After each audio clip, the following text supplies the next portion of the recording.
Olá, começa agora mais um programa na livraria e o nosso convidado de hoje é uma pessoa muito querida da nossa cidade. Nós vamos conversar com o advogado Lucas Dantas.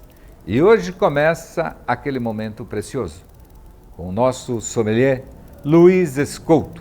Vai expor todo o seu conhecimento sobre vinhos. E na sequência, como sempre, vou comentar sobre um livro dos mais vendidos, um livro Prata da Casa e um livro do nosso sebo cultural. Voltamos em seguida.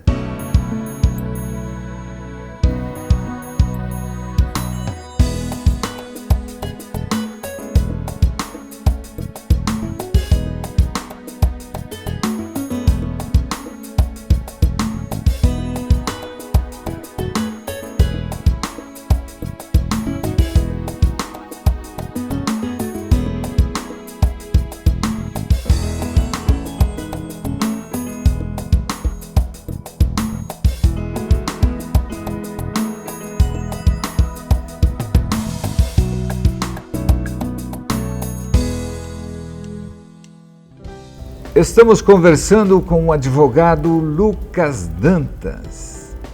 Que prazer tê-lo no nosso programa na livraria. Prazer é todo meu, mano. Lucas, desde quando começou o programa, eu tinha na cabeça, eu tenho que entrevistar o Lucas, porque eu vi uma entrevista sua, fiquei encantado.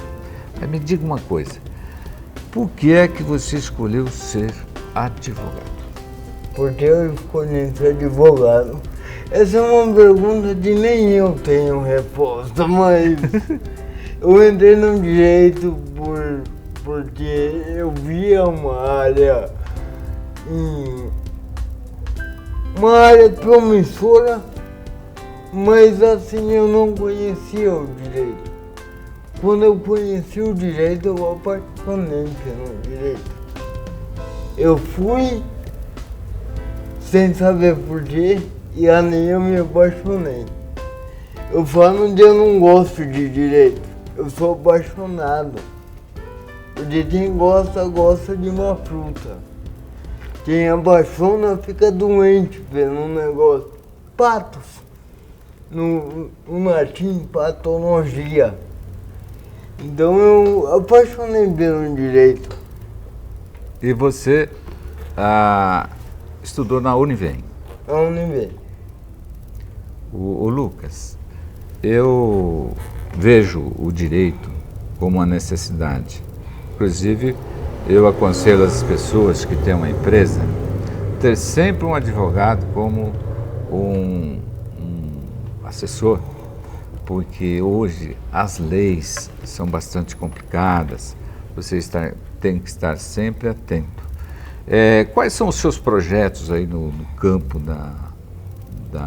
do direito? Bom, eu sou um cara mais acadêmico hoje. Meus olhos estão voltados mais para a academia. Então eu estou terminando meu mestrado em política pública de inclusão, voltado para pessoa com deficiência. Porém, eu atuo na área civil e previdenciária. Eu estudo muito,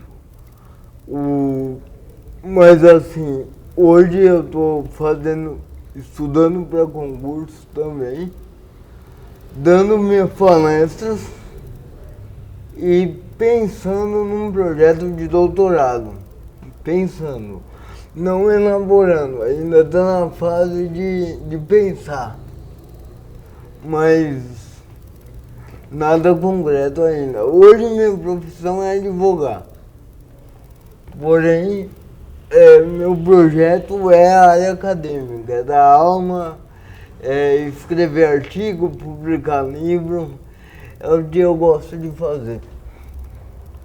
Você tocou num assunto que eu acho bastante interessante. Acessibilidade. Quando nós construímos essa loja, o primeiro passo foi o elevador. Agora, eu quero fazer um questionamento com você. Nós temos na nossa rua São Luís uma série de pessoas, proprietários de imóveis, E essas pessoas não têm a mínima sensibilidade com o outro, a grande maioria. São os proprietários dos imóveis. Alguns não têm nem a rampa de acesso. Outros não têm a mínima intenção de investir nesse segmento de melhoria, se preocupar com o outro. Nós temos casos aqui assustador, que é o caso, por exemplo, do Macu. Tem aqui quase um quarteirão quadrado abandonado, virando um criadouro do mosquito da dengue.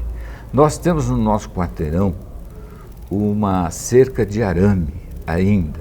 O terreno Marília, com toda esse tempo de comércio central, ainda tem um terreno que nada foi construído. Usando a sua experiência no direito, não seria possível, por exemplo, através de um advogado, fazer um projeto, que esse projeto chegasse até a Prefeitura Municipal e despertar o interesse de fazer alguma coisa para melhorar o comércio, a civilidade, essa preocupação com o outro? Bom, há 5 anos atrás, 4, 5 anos atrás, teve a implantação do calçadão. Se eu não estou errado, se eu estiver errado, você me corrija. Já foi um grande avanço para a gente ter as rampas dentro dos padrões da BNT, com piso tátil, pintada de azul, porque isso tudo é padrão. Porém, a inclinação da rampa da São Luís está fora do padrão. O Conselho de Direito da Pessoa com Deficiência, na época, já havia identificado isso. Mas nada foi feito. Tudo bem. Agora, eu acredito que deveria se ter um projeto de benefício para o comerciante de adaptar a sua loja.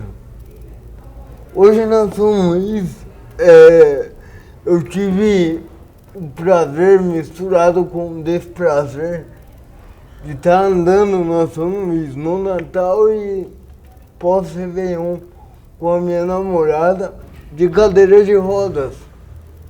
E algumas lojas é impossível de se entrar. Lojas novas, inclusive, lojas de rede, inclusive. Então, eu acredito que se a prefeitura fizer um projeto dentro do plano diretor, talvez, que possa incentivar o comerciante a fazer a adequação, e talvez ter um desconto, uma isenção no tributo municipal, já ajudaria a ter uma São Luís mais acessível. É relevante entender, Mário, que a acessibilidade, ela vem desde 2000 muito latente na sociedade. Se você pegar o shopping Marília Shopping, antigo shopping Aquário, as lojas não têm degrauzinho, mas eu tenho degrauzinho minúsculo que antigamente tinha. Porque ele já foi feito num padrão para o idoso, para o deficiente, para a pessoa com mobilidade reduzida. Isso em 2003 mais ou menos. A gente está em 2015. 12 anos. E aqui na São Luís não foi trabalhado isso ainda. Só para você ter uma base, eu fiz uma pesquisa com alguns comerciantes amigos nossos. A grande dificuldade é o dono dos prédios, que não move uma palha em favor do inquilino. Você observa que existem painéis praticamente botando em risco a população. E nada se consegue, a nível de lei, pressionar esses donos de prédio, que não têm visão nenhuma em prol do seu inquilino. do cliente do seu inquilino. Por isso que eu falo em termos de lei. Você acha que só uma lei mesmo para mudar esse panorama? A gente quando faz um mestrado, a gente tenta fugir um pouco da coerção legal, né? Da coação, da coerção a se fazer alguma ação positiva na sociedade. Entretanto, eu creio que deveria se criar uma lei em âmbito municipal, assim, que obrigasse os donos de imóveis comerciais a adaptar seus imóveis. Caso contrário, eles não poderiam estar fixando loja, né? Até porque a gente tem que entender que não é só o deficiente que precisa. É o idoso, é a pessoa obesa e outra coisa, mas todos nós vamos ficar idosos. Você vai ficar idoso. O elevador que você fez não é só para o deficiente, é para você daqui a 20 anos. Então, eu acho que, primeira coisa, é algo de custo-benefício. Se eu não tenho acessibilidade na minha loja, eu estou privando consumidores. Eu estou deixando de ganhar dinheiro. É algo, para usar um termo mais correto, é algo ignorante. Se você pensar numa lógica custo-benefício.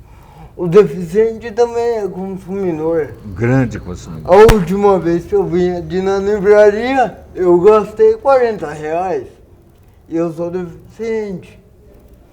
Então, você está deixando de ganhar dinheiro, não tendo acessibilidade na sua loja. Resumindo, eu creio que se criasse uma lei municipal que obrigasse os novos imóveis não locados ainda, a se adaptarem para poder estabelecer comércio, eu acho fantástico, acho que seria uma boa saída.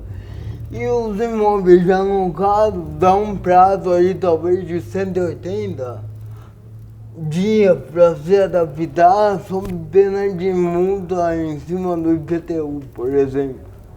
Seria uma ótima saída. Você lembrou uma coisa interessante aí, que todos nós vamos ficar velhos. E aqui na loja eu sinto isso. É o efeito de um elevador. Pessoas com 60, 65 anos que têm problema no joelho e não podem subir escada. E quando vê o elevador, parece que viu um presente, que ela pode circular pela loja. Então, bem lembrado isso, que o investimento não seria só para as pessoas com problemas, mas sim para toda a humanidade que vai envelhecer. Mas, Lucas, uma coisa que me chamou a atenção e eu adorei foi uma das suas palestras, e principalmente quando toca o celular. Você perguntou especificamente o negócio do celular. O celular, isso que eu quero saber. Porém, eu vou dar uma introduzida, se você me permitir. Sim. Eu dou palestras motivacionais, agora eu estou trabalhando também com palestras mais específicas, trabalhando um pouco de filosofia. Estou montando um projeto para uma empresa que é de como evitar crises. O Brasil está vivendo uma crise, mas a gente não precisa viver essa crise. A gente precisa saber evitar ela. Porém, o celular é um negócio interessante, porque eu tive um professor na faculdade que ele falou o seguinte, no primeiro dia de aula: desliguem o celular, porque cada hora que toca do celular, é um aprendizado que você vai ganhar. Então, se você quer aprender, você vai desligar o celular. E eu logicamente, discordei dele. Porque o celular hoje é uma peça importante, é uma ferramenta de emergência. E a emergência não vai respeitar a aula, não vai respeitar a palestra. Hoje mesmo, aqui na entrevista no meu bolso, o celular está ligado, está no vibra. Agora, por que não pôr no vibra? Por que tocar o celular na hora da palestra? Então, para isso não interromper o palestrante, eu faço uma piada. Eu falo, pode atender, a gente espera. E isso é pedagógico, Mário, porque na próxima palestra que a pessoa for, não vai com o celular tocando, ela vai no vibra. O meu celular não toca nunca, nem em casa, só não vibra. Mas ele nunca desliga. Eu posso estar em aula, eu posso estar dando aula, eu posso estar inclusive palestrando. Ele está ligado. Numa sociedade como a nossa, é perturbador se desligar. E eu acho interessante quando toca, na sua palestra, lá em Águas de São Pedro, tinha ali 700, 800 pessoas. 946 pessoas. 900 contadas. Tinha os corredores com pessoas, né? E quando tocou o celular, você com essa habilidade sua, quando você coloca assim, pode atender, realmente é uma aula motivacional, porque todo mundo sorri, não é? E aí a pessoa acaba, como você disse, nunca mais ela vai cometer o mesmo erro. E já tem um dispositivo de vibra exatamente para isso. Justamente para isso. Mas o sucesso da sua palestra é notório. E você disse uma coisa interessante, que em épocas de crise, não é? E nós estamos vivendo agora uma turbulência econômica, uma avalanche de denúncias, e o empresário, ele tem que continuar trabalhando, não é isso? Então, eu acho que esse momento de pausa para o empresário vem ao encontro que você disse. É um momento de você se mexer, você buscar alternativas. É isso que você, nas suas palestras, você aplica também, Nessa nova palestra? Também. Essa nova palestra foi um estudo que eu estou fazendo já para um futuro doutorado, eventual doutorado.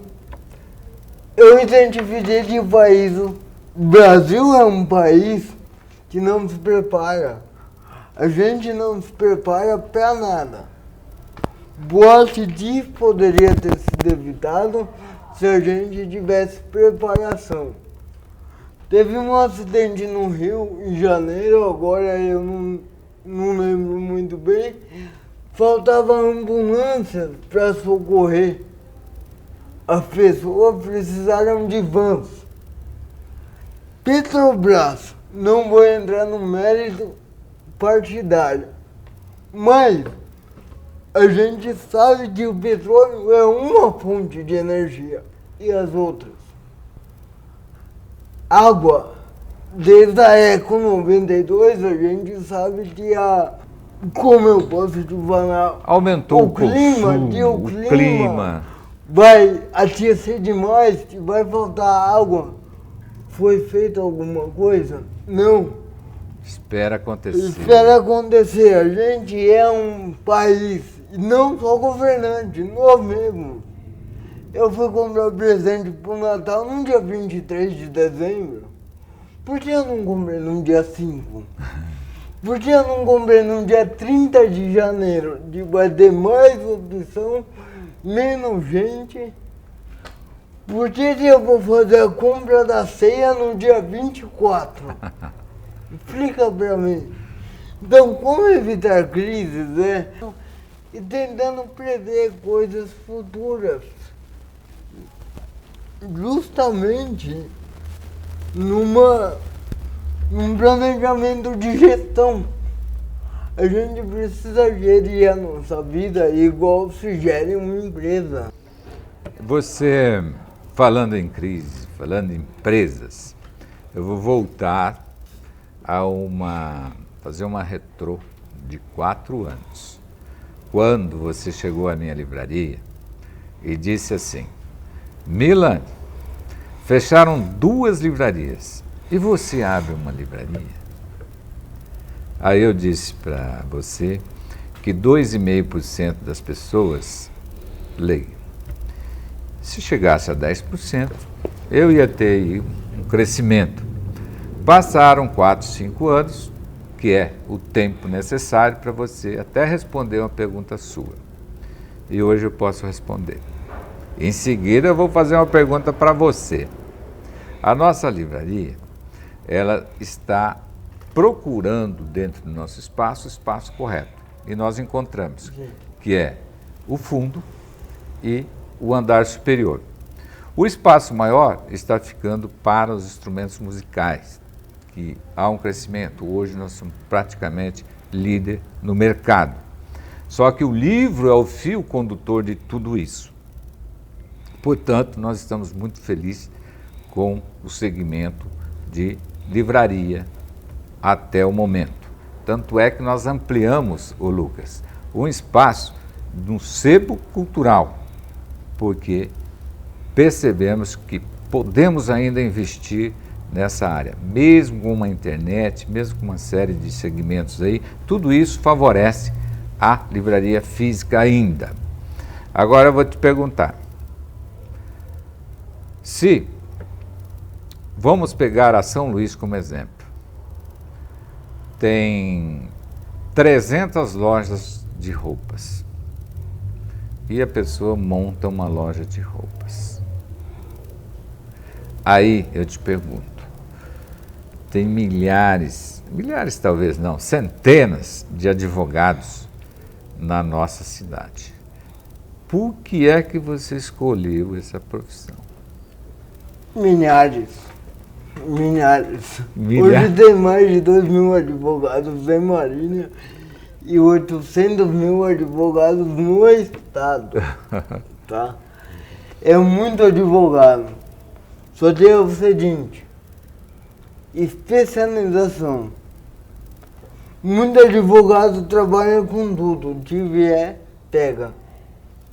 Agora, o advogado que se especializa, ele ganha um nicho de mercado. Hoje eu trabalho com a área civil, a área previdenciária, e eu estou estudando crimes patrimoniais. Estelionato, extorsão, falsificação, não contra a vida, que não é minha área. Corrupção. Corrupção tá em voga agora, corrupção ativa, passiva. Políticos. Ainda não cheguei lá, mas eu pretendo ir para esse nicho, caso num concurso eu não venha passar. Então, é tanto advogado, mano, que a faculdade hoje não basta. É tanto advogado, e sabe por que é muito advogado? Porque é muita faculdade. Se eu pegar todas as faculdades do Brasil, eu botei um número X lá, acredito de entre 1.600 e 1.800, e eu pegar todas as faculdades de direito do mundo, vai dar um número menor. Nossa. Vai dar um número menor. Então, a especialização é o que vai contar. Por exemplo, mestrado. Hoje a gente tem no Brasil 81 mestrados em direito. É muito, é muito. Mas, se eu tenho 1.800 universidades, é pouco. Doutorado eu tenho 21 no Brasil. Só 21. E aí, eles abrem quantas vagas? 4, 5 vagas por ano. Então eu acredito que o mercado é complicado, sim. Se você for um advogado generalista, você não vai sobreviver nessa guerra. Mas se você se especializar e abrir o seu net, você consegue ir muito bem. Ao mesmo tempo de aumento de advogado, está nascendo gente todo dia. Possíveis empresários, possíveis criminosos, possíveis... Separações, tem gente casando, tem gente separando, tem gente morrendo e saindo opções de inventário, isso aí. Então... agora veio aí também a lei, o relacionamento, né, do sexo, o mesmo sexo. Com certeza. Então há necessidade, sim, do advogado sempre. Mas quando você falou em preparação, que é o que você está fazendo, é quando eu fiz a metáfora da loja de roupas. Numa rua onde tem 300 lojas de roupas, nós montamos uma loja de roupas. Agora, nós estamos preparados para atender o nosso cliente, porque o nosso cliente é aquele que vem à livraria comprar um livro, instrumento musical, agora a galeria de artes, o sebo, as bicicletas elétricas, que nós comercializamos isso com facilidade. Nós temos uma série de segmentos que agrega ao que nós fizemos ultimamente, que é a loja de roupas.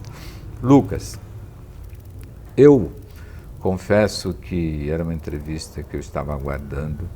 Primeiro que eu sou um fã seu e sou um grande amigo do seu pai. Você é um incentivador da cultura. Todos os lançamentos de livro, lá está o Lucas incentivando um novo escritor. Mas me diga uma coisa, você tem uma pretensão aí de ser um escritor? Eu tenho um livro, eu estou escrevendo um livro, a minha dissertação, que eu vou defender agora, dia 28, eu não sei se é agora ou se foi antes, porque a gente está gravando. Entendi. Porém, a minha dissertação eu quero publicar. Eu já tenho até uma editora de Curitiba que eu pretendo publicar. Eu pretendia publicar minha monografia também por essa editora, mas o custo-benefício me fez esperar e publicar só a dissertação. Eu tô com um projeto de obra parado de eu quero escrever a visão de um paciente com deficiência de um profissional de reabilitação. E seria algo fora do âmbito acadêmico e mais para o âmbito coloquial, popular mesmo. Um livro não acadêmico, porém ele está parado na metade. Eu pretendo, acabando o mestrado agora, dar continuidade nele. Eu confesso, mano, que uma das minhas vontades é ser escritor. Eu gosto de ler, eu não gostava. Dos livros pro vestibular eu li apenas 3. Vidas Secas, Macunaíma e Memória Póstuma de Brás Cubas. Eu tinha que ler 18, eu odiava a literatura. Porém, a literatura veio para minha vida com o direito de uma forma que me encantou. Hoje eu pego um livro, eu leio em 3, 4 dias, fazendo tudo que eu faço, tranquilamente. Hoje minha biblioteca tem 120, 130 títulos, tomos. Eu fui num bar em São Paulo com um casal de amigos meus e tinha um pessoal da filosofia, eles fazem filosofia no Mosteiro São Bento. E hoje é legal de eles falavam, minha biblioteca tem 500 tomos, a minha tem 900 tomos. Aí eu peguei esse parâmetro. Eu falei, a minha tem 130 tomos.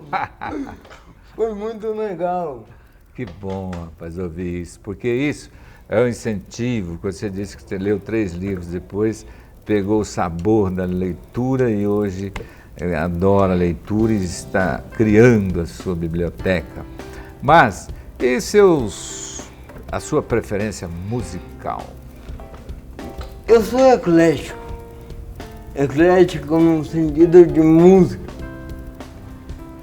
Eu gosto muito de ouvir pop rock nacional. Eu gosto muito de música nacional. Eu prefiro música nacional a internacional. Primeiro porque eu entendo a letra e segundo porque eu vou saber cantar junto com a música. Porém eu gosto de clássicos como Djavan, Caetano, as antigas do Cid Abelha.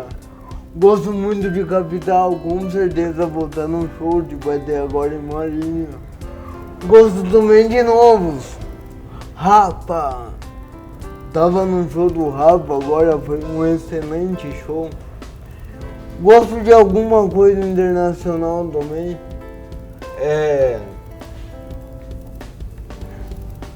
O rock, por exemplo, Sepultura, esse rock. Já gostei. Já gostei. Hoje Racionais, não... por exemplo, que já vai pro... Racionais é um negócio interessante. Racionais ele nunca sai de época, né?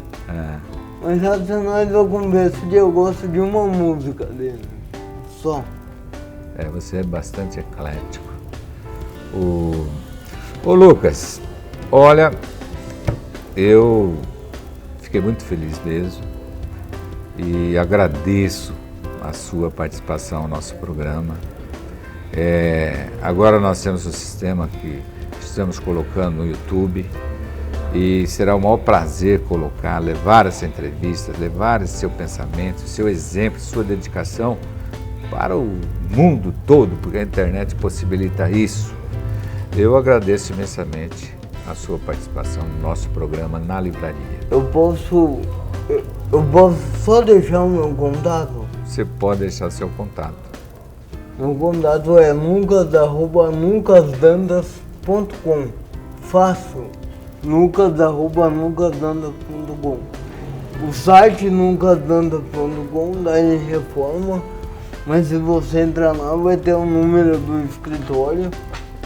Para palestras, se o Estatuto da Ordem não me permite fazer propaganda, então para palestras, você pode negar no escritório.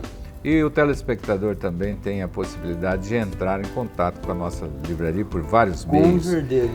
E-mail, Facebook, fanpage e site. Mário, muito obrigado, sucesso nessa nova empreitada. Você é um cara de empreitada, de tudo que você põe a mão dá certo. Muito obrigado. Muito sucesso. Obrigado, Lucas. Conversamos com Lucas Dantas, uma entrevista maravilhosa, um advogado de sucesso. Com certeza nosso telespectador também gostou dessa entrevista.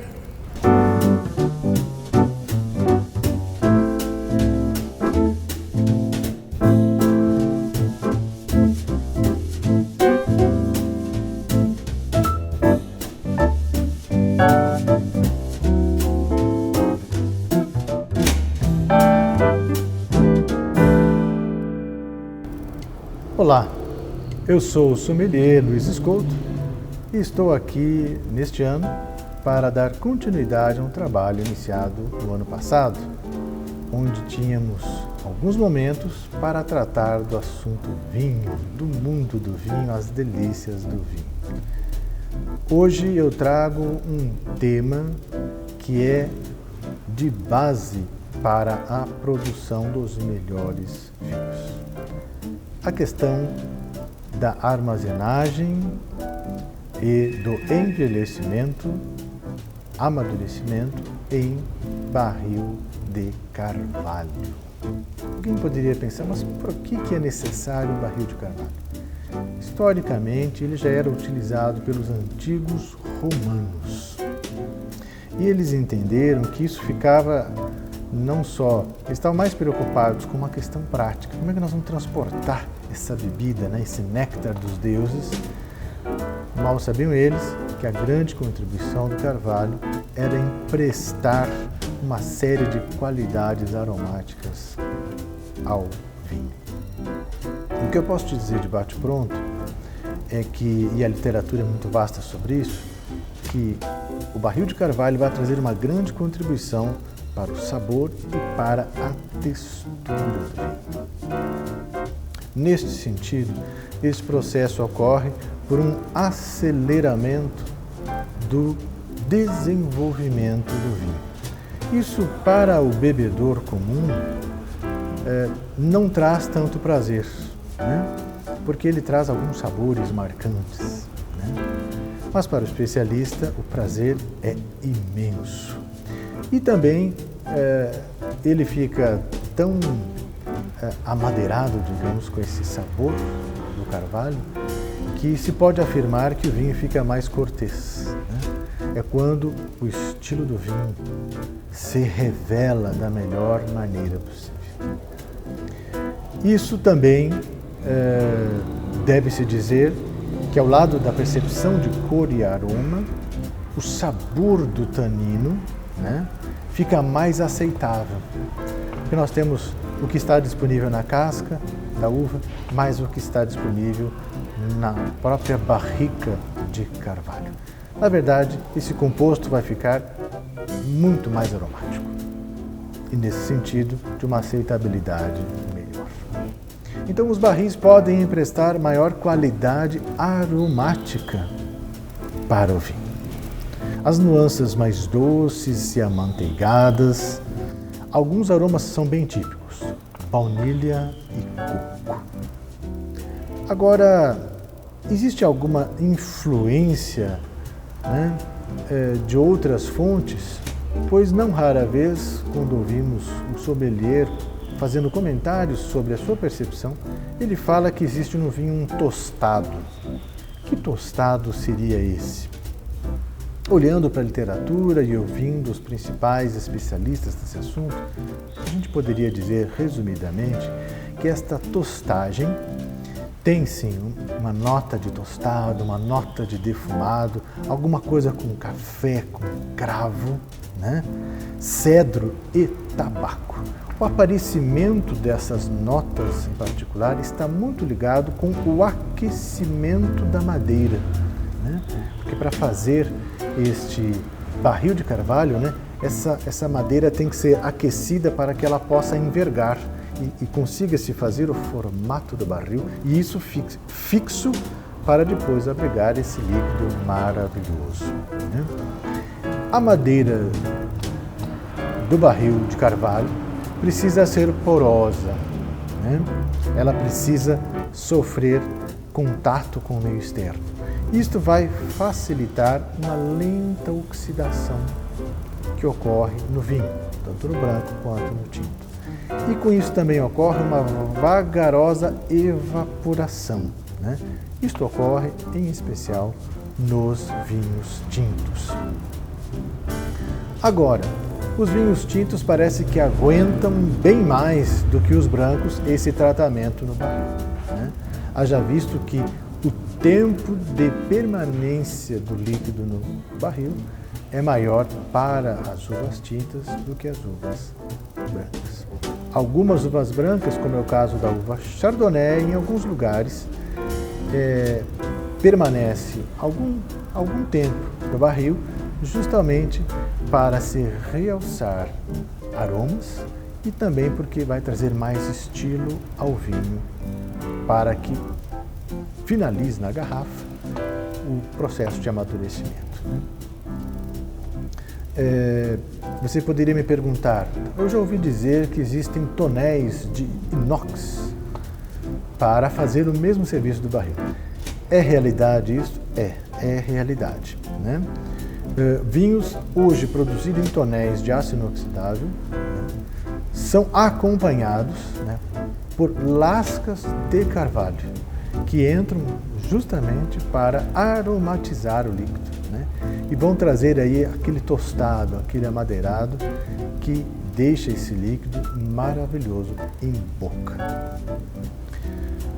Na verdade, ao lado do que se poderia pensar, o tamanho do barril tem uma influência sobre essa percepção de taninos, né? E desse amadeirado, né? Se entende hoje entre os especialistas que quanto menor o barril, maior a superfície de contato em madeira com o vinho, né? Então não é uma questão de permanecer mais tempo, mas é dimensionar um determinado volume da produção para permanecer neste ambiente, para adquirir estas características maravilhosas que o barril de carvalho tem condição de emprestar. Um outro elemento importante é a idade da madeira, né? Quanto mais jovem, mais compostos aromáticos no vinho, mais marcante, mais intenso, né? Também, entre os especialistas, já é comum se falar das espécies que inclusive predominam o mercado no mundo inteiro. Nós conhecemos hoje espécies americana e francesa. A espécie americana, ela tem uma relação com o processo de crescimento da árvore, né?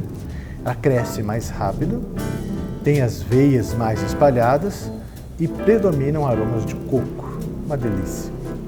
Já a barrica francesa cresce um pouco mais devagar, né? As veias são um pouco mais fechadas, né? Os aromas são mais sutis e ricos em tanino. Eu diria o seguinte, que o elemento que fecha, né, a melhor observação que se pode fazer de uma característica de um bom vinho é a questão da tostagem.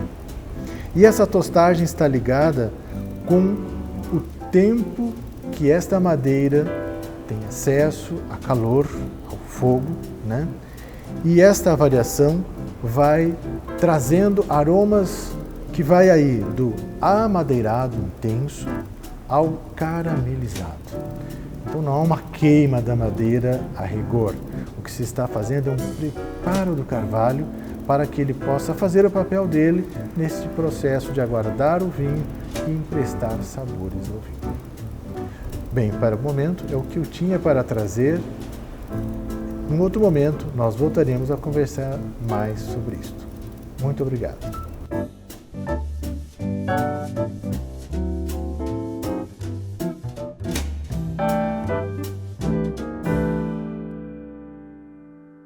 Que papo gostoso com o nosso amigo, o advogado Lucas Dantas. Quantas informações, que bom conversar com alguém que realmente é motivo de sucesso. E o nosso sommelier. Quantas informações sobre vinho. É uma delícia esse nosso momento com o nosso sommelier. E como sempre, comento sobre 3 livros. Hoje, ao contrário, 2 livros e uma revista. Vou começar com o nosso prata da casa. Estou falando de Roberto Caso, Os Causos do Caso. É um livro que foi lançado na nossa cidade e um livro que você pode encontrar aqui na livraria, porque trata-se de crônicas, uma mais linda do que a outra. Roberto Caso e o seu livro Os Causos do Caso. E agora, um dos livros considerado top 10 da nossa revista Milan Store. Estou falando What's Joyce Carol, A História de uma Viúva, um livro que eu não li, mas os nossos clientes que adquirem os livros aqui recomendam para os seus amigos, seus parentes. Estou falando de Joyce Carol, autora, What's, A História de uma Viúva. Encontrei no nosso sebo cultural o primeiro exemplar da revista Frente e Verso. Essa revista circulou na nossa cidade por algum tempo, alguns anos, e hoje Estou falando da revista, será uma revista mensal da editora Frente e Verso da nossa cidade. Isso ocorreu em junho de 1993. E as manchetes dessa revista? A volta da Eutália Bataiola, uma pessoa conhecidíssima e querida da nossa cidade, isso já em 1993. E depois, bastidores. Ailton Medeiros traz a vivacidade. E a outra manchete, pesquisa. Os estudantes abrem o jogo. E na galeria, coluna mais comentada do jornal continua na revista. Uma galeria que na época era muito lida. Estou falando da revista Frente e Verso, a primeira edição dessa revista, a única, você encontra aqui no nosso sebo cultural. E falando em revista, não se esqueçam da nossa revista Milani Store, nas bancas, e você consegue também um exemplar gratuito aqui nas lojas Milani. Termina aqui mais um programa na livraria. Eu agradeço a sua audiência e convido você para o próximo programa, aqui na TV Campus, Unesp, Marília.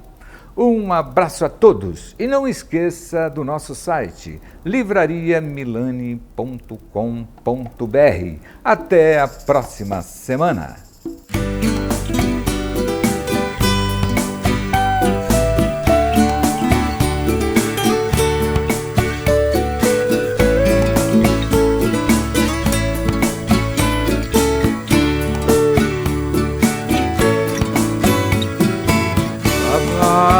Uma chalana bem longe se vá, navegando no remanso do rio Paraguai. Ó chalana sem querer, tu aumenta minha dor. Essas águas tão serenas vai levando o meu amor.